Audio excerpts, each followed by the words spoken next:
हर एक भारतवासी इस वक्त बेहद खुश है, बेहद आनंदमय है। लेकिन आप लोग जो हैं इस पूरे संघर्ष के साक्षी रहे हैं। जिस तरीके से ये मूर्ति निर्माण को लेकर और मंदिर के निर्माण को लेकर जो संघर्ष चला 30 सालों तक का, जो लंबा इंतजार रहा है। सबसे पहले स्वामी वेदमूर्ति नंदन जी आपके पास मैं आऊंगी और आपसे जानना चाहूंगी, ये जो खुशी है इनको जरा शब्दों में आप बयां कीजिए, हमारे दर्शकों तक जोड़ने की कोशिश कीजिए कि किस तरीके से इतने सालों का इंतजार रहा है। सर्वप्रथम भगवान श्री राम का शुभागमन होने जा रहा है और सप्त दिवसीय अनुष्ठान जो हमारी वैदिक परंपरा है, सर्वप्रथम भगवान श्री राम को प्रार्थना करते हैं कि यह निर्विघ्न कार्य हम सबका परिपूर्ण हो। जो 500 वर्षों की हम सबकी तपस्या है साधु संतों की। आपदापहर्तारम दातारम सर्वसंपदाम लोकाभिरामं श्रीरामं भूयो भूयो नमाम्यहम्। रामाय रामभद्राय रामचंद्राय वेधसे रघुनाथाय नाथाय श्री सीताय पतये नमः। पूज्यपाद गोस्वामी तुलसीदास जी ने श्री रामचरितमानस में एक दिव्य दोहा गाया है। प्रबसी नगर कीजय सब काजा हृदय राखी कौशलपुर राजा।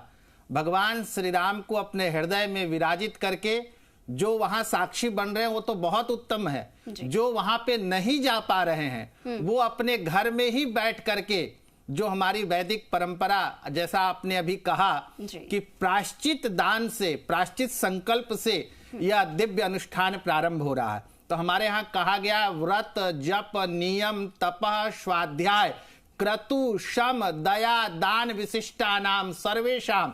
सर्वप्रथम सरयू का स्नान करेंगे जो यजमान होंगे, उनका 10वीं स्नान किया जाएगा और पंचगव्य पराशन किया जाता है। पंचगव्य पराशन करने के बाद प्रायश्चित संकल्प किया जाता है कि हमारे जाने अनजाने में अगर कोई पाप कर्म हो गया है, कोई अशुभ कार्य अगर हमसे हो गया है, तो वह सब चीजों से हमें मुक्ति प्राप्त हो, क्योंकि हम धर्म कार्य करने जा रहे हैं। जब हम धर्म कार्य करने जाते हैं तो पूर्ण रूप से शुद्ध होना पड़ता है। तो उसी के लिए हमारे यहाँ प्रायश्चित दान होता है, प्रायश्चित संकल्प होता है। उसके बाद 10वीं स्नान पंचगव्य पराशन के बाद शुद्धिकरण किया जाता है और पूर्ण रूप से जब शुद्ध हो जाते हैं यजमान, उसके बाद हमारे यहाँ वैदिक जो परंपरा है, सर्वप्रथम भगवान गणपति जी की आराधना की जाती है।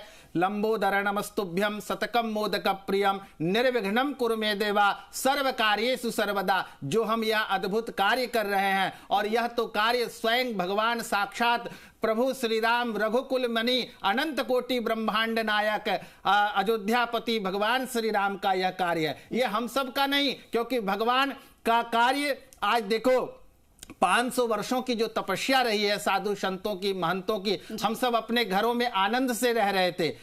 ये शीत लहर में कैसे भगवान रहते थे। जब हम लोग वहां दर्शन करने जाते थे तो आंखों से अश्रुपात होता था बहन, इस दृश्य को देख करके कि बताओ, हम तो महल में रह रहे हैं, हम 4 दिवस